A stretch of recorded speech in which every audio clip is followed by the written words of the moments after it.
आज माघ कृष्ण सप्तमी शक 1937 श्री गजानन महाराज प्रकट दिन सादर करत आहोत ठाणे वार्ता। ठळक घडामोडी। कासार वडवली हत्याकांडामध्ये बाहेरचा हात नाही, सहपोलीस आयुक्त। गजानन महाराज प्रकट दिनानिमित्त भक्तांची दर्शनासाठी गर्दी आणि प्रवासीच हिंदीत बोलत असल्याने मराठी कशी येणार, परवाना इच्छुक रिक्षा चालकाचा डोळे उघडणारा प्रश्न। या आणि इतर घडामोडी विस्तृतपणे पण काही क्षणातच। ठाणे वार्ता पहा श्रीस्थानक वाहिनीवर। आता सकाळी 9:15 पासून रात्री 9:15 पर्यंत ठाणे वार्ता, ठाण्यातील पहिलं दृकश्राव्य माध्यम। श्रीस्थानक वाहिनी ठाण्याची स्वतःची वाहिनी। ठाण्यातील घडामोडी, कार्यक्रम, वादविवाद, अगदी गाणी, नाटक याचा आनंद घर बसल्या पहा श्रीस्थानक वाहिनी। आपल्या ठाण्याचं हक्काचं व्यासपीठ श्रीस्थानक वाहिनी। ठाणे वार्ता आता संकेतस्थळावर देखील ठाणेवार्ता.com वर क्लिक करा आणि ठाण्याच्या घडामोडी जाणून घ्या।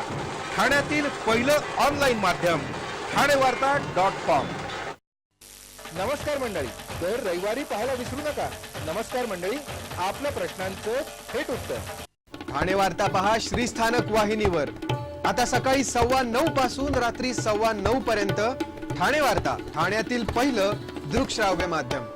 ठाण्यातील महत्त्वाच्या आणि मुख्य रस्ता समजल्या जाणाऱ्या बाजारपेठ रस्त्यावरील अतिक्रमण हटवण्यास कडेकोट पोलीस बंदोबस्तात सुरुवात करण्यात आली आहे।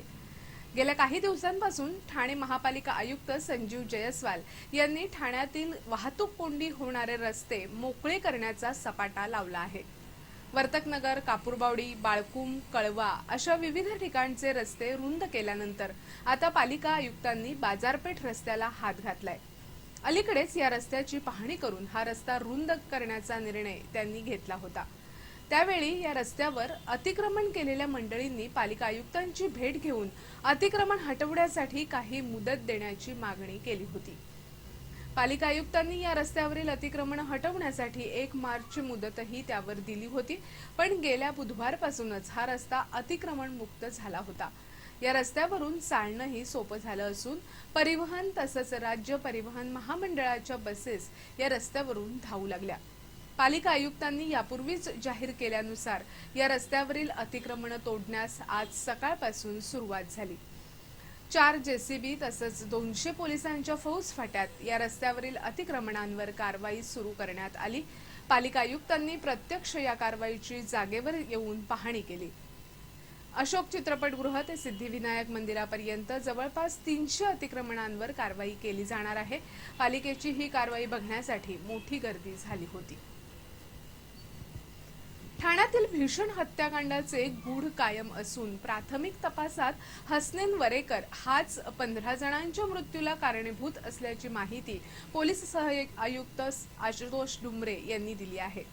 हसनैननं कट रचून हत्या केल्या की अन्य काही वादातून याबाबत सकृतदर्शनी पुराव्यांचे फॉरेन्सिक, मृतदेहांचे विसेरा आणि विविध वैद्यकीय अहवाल यासह मानसोपचार तज्ज्ञाकडून तपासाची निश्चित दिशा स्पष्ट होईल असा दावा करून त्यांनी या हत्याकांडात बाहेरच्या कुणाही व्यक्तीचा सहभाग तुर्तास तरी दिसत नसल्याचं सांगितलं।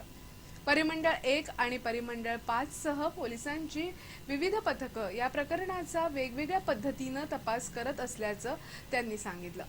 घोडबंदर रोडवरील कासार वडवली इथे शनिवारी मध्यरात्रीनंतर साखर झोपेत असलेल्या आई वडील आणि कुटुंबातील 7 मुलांसह 14 जणांची कुर्बानीच्या सूर्यानं गळे चिरून निर्घृण हत्या केल्यानंतर हसनैन वरेकर याने स्वतःही घरातील शिडीला नायलॉन दोरीने गळफास लावून आत्महत्या केली। या हत्याकांडातून बचावलेली त्याची विवाहित बहीण सुबिया भरमार अद्याप धक्क्यातून सावरलेली नाही। आपल्या चिमुकल्या मुलीबाबत तिने सतत विचारणा चालवल्यानं तिची संपूर्ण साक्ष पोलिसांना घेता आलेली नाही।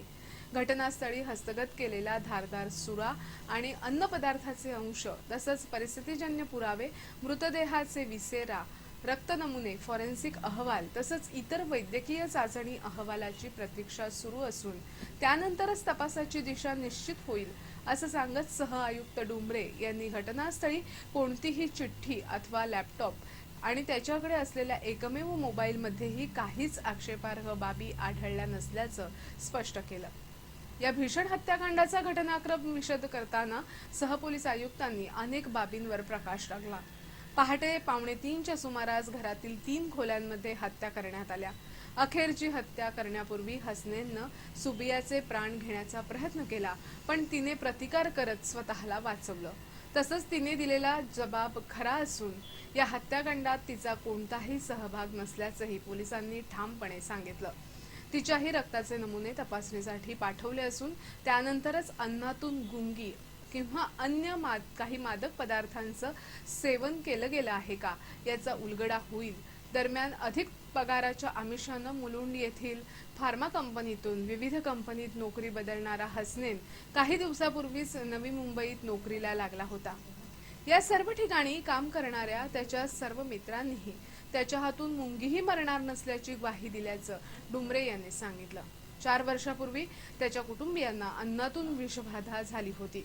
तेव्हा त्यांना दाखल केलेल्या टायटन रुग्णालयातील कागदपत्र हस्तगत करण्याचं काम सुरू असून या प्रकरणी पोलिसात न कळवल्यानं या रुग्णालयाचीही चौकशी केली जाणार असल्याचं पोलिसांनी स्पष्ट केलं.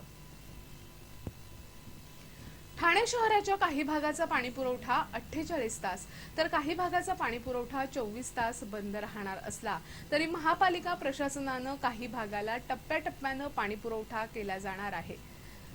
ठाणे शहराच्या काही भागाचा पाणीपुरवठा आज सकाळी 9 वाजल्यापासून गुरुवारी सकाळी 9 वाजेपर्यंत बंद करण्यात आला आहे. तथापि ठाणे महापालिकेच्या स्वतःच्या पाणीपुरवठा योजनेमधून शहरामध्ये सकाळी 9 पासून रात्री 9 पर्यंत समतानगर, श्रीनगर, इंदिरानगर, गांधीनगर, ऋतू पार्क, जेल, साकेत, उथळसर या परिसरात पाणीपुरवठा सुरू राहील. तर रात्री 9 ते सकाळी 9 या वेळेत घोडबंदर रस्ता, पातलीपाडा, पवारनगर, कोठारी कंपाऊंड, आझादनगर, डोंगरीपाडा, वाघबेळ, ओवळा, रेतीबंदर, मुंब्रा कोळीवाडा, बॉम्बे कॉलनी, शैलेशनगर, संजय नगर आणि कळव्याचा पाणीपुरवठा सुरू राहील. तर बुधवारी 24 फेब्रुवारी रोजी सकाळी 9 ते गुरुवारी सकाळी 9 वाजेपर्यंत शहराचा पाणीपुरवठा बंद राहणार आहे. ठाणे वार्ता पहा श्रीस्थानक वाहिनीवर. आता सकाळी 9:15 पासून रात्री 9:15 पर्यंत ठाणे वार्ता, ठाण्यातील पहिलं दृकश्राव्य माध्यम. ठाणे वार्ता आता संकेतस्थळावर देखील ठाणेवार्ता.com वर क्लिक करा आणि ठाण्याच्या घडामोडी जाणून घ्या.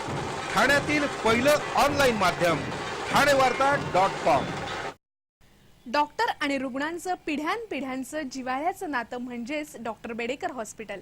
आता अत्याधुनिक सोयी सुविधा आणि तंत्रज्ञानयुक्त वंध्यत्व निवारण केंद्रात IVF आणि टेस्ट ट्यूब बेबीचीही सुविधा.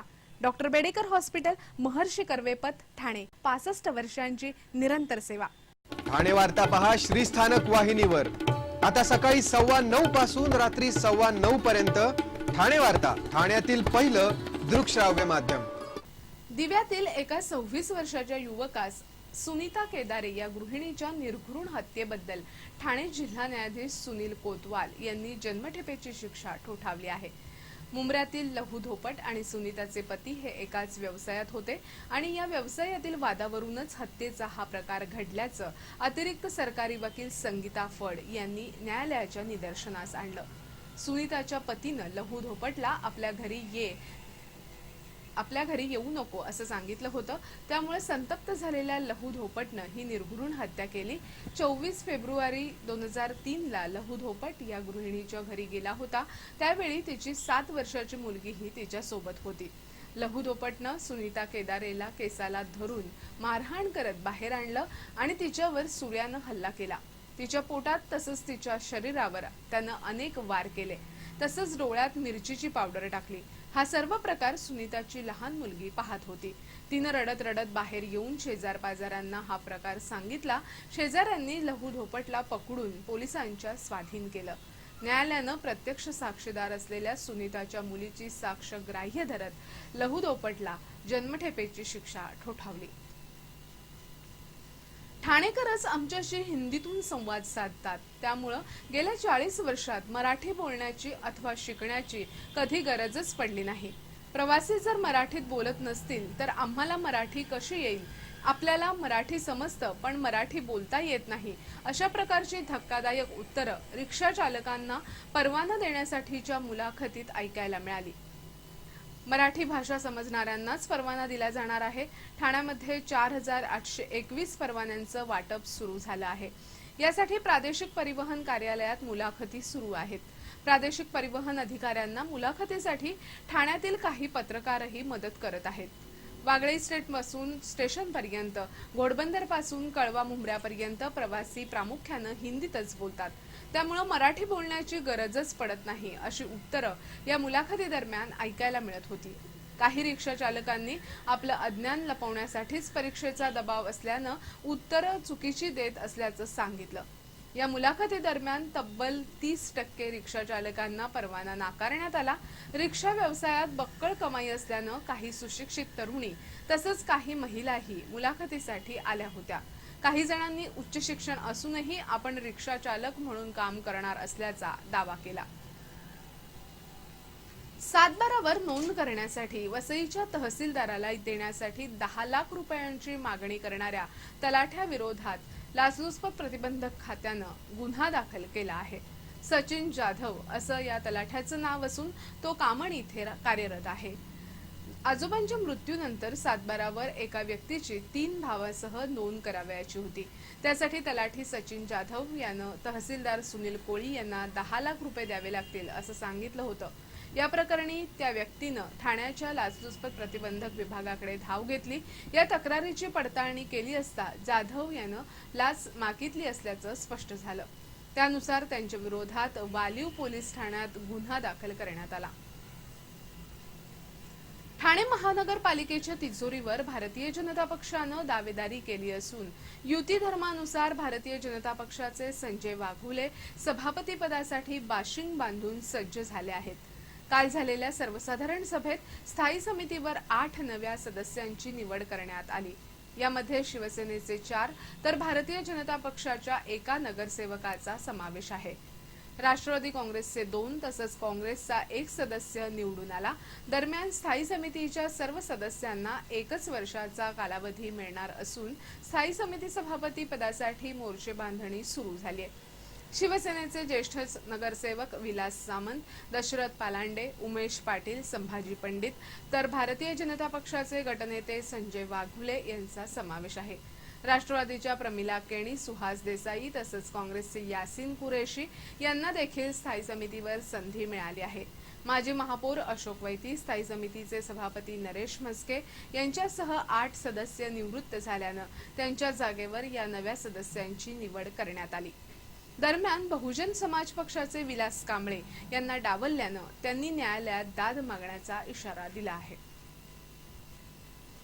शेगावच्या गजानन महाराजांचा 138वा प्रकट दिन आज सर्वत्र उत्साहात साजरा करण्यात आला. ठाणे, डोंबिवली, कल्याण, अंबरनाथ, बदलापूर अशा विविध भागात या प्रकट दिनानिमित्त विविध कार्यक्रमांचं आयोजन करण्यात आलं होतं. ठाण्यातील राममारुती रस्त्यावरील गजानन महाराज मंदिर, शिवाईनगर येथील गजानन महाराज मंदिर, ब्राह्मण सेवा संघात तसंच डोंबिवली, कल्याण, अंबरनाथ, बदलापूर अशा विविध ठिकाणच्या गजानन महाराज मंदिरात भाविकांनी दर्शनासाठी सकाळपासूनच गर्दी केली होती. दर्शनासाठी भाविकांच्या लांबच लांब रांगा लागल्याचं चित्र गजानन महाराजांच्या मंदिराबाहेर दिसत होतं. यामध्ये विशेष करून महिला वर्गाची संख्या जास्त होती. दर्शनासाठी होणाऱ्या गर्दीचं नियंत्रण करण्याकरता काही ठिकाणी वाहतुकीचं नियोजन करण्यासाठी खास पोलीस बंदोबस्त तैनात करण्यात आला होता.